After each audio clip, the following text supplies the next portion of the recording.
Hi there.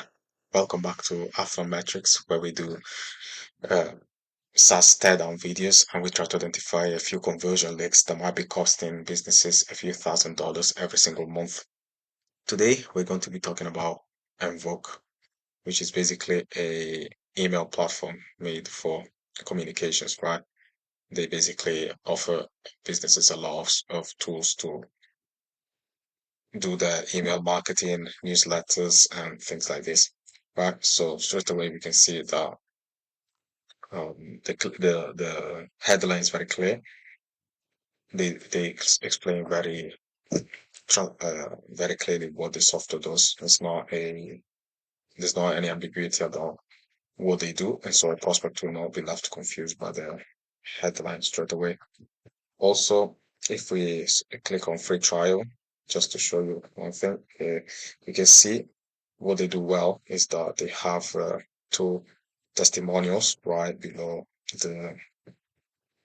right below the contact form, right, in order to start the free trial, which is really good in terms of credibility because it reinforces in the prospects' minds that they are making a good decision by signing up. And the reason why that is because two other people have already done so and they've got amazing results. So it's really good in terms of that.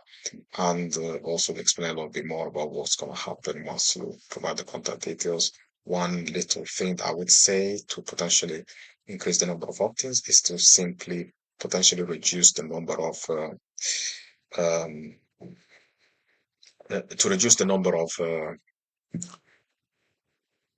fields, because usually we notice that with contact forms that have too many fields, what happens is that they might actually reduce the amount of conversions in terms of opt-ins, because most people unfortunately will not be bothered to fill out the whole form, especially because I can't see many of these fields being required. I don't see a red asterisk next to it.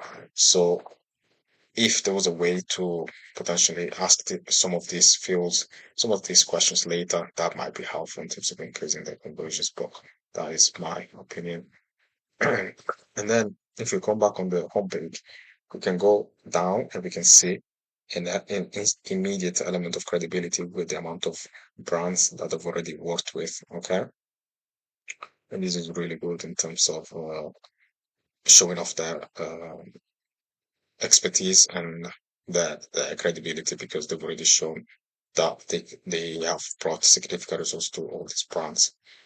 And then they go more in depth about how to use the software, all the features that they offer, and all the industry that they work with, that they work in. And also, if we scroll down a little bit more, we can see more social proof elements in terms of 5-star reviews that they've gotten on Capterra. And there's a lot of people clearly enjoying the use of the software. So this again reinforces this reinforces this idea in the prospect's mind that they're doing a good decision by choosing to work with this software. And then again, you can click on free trial to get a free trial. All right. One thing I will say is that one, they could add a potentially a little contact form on the homepage right here in order to increase the opt-ins, because it would be right as soon as right here, as soon as the customers jump on the page, prospects jump on the page. And also they might add a um, an element of objection handling, for example, a frequently asked questions section where they explain away most of the questions that a prospect might have before jumping on a sales call, right? Because I'm sure they will have a few questions, and if they can get them answered before even talking to anybody, that would be very helpful, and it would make the sales call a lot faster because they wouldn't have to ask the same questions. If you go onto the pricing page, just for completeness, we can see that the pricing is also very clear. They show the two tiers that are available, and they show exactly what you're going to get with each tier. So this is good, professional, and clear pricing that they've shown. But other than that, this takes us to the end of the video. I hope you guys like this. And if you are a product-led SaaS founder who would like help with increasing your conversions from free trials to paid customers, please get in contact with me. Hopefully, I can help you. You can do so by clicking on the link down below in the description. And other than that, I will see you in the next video. Bye.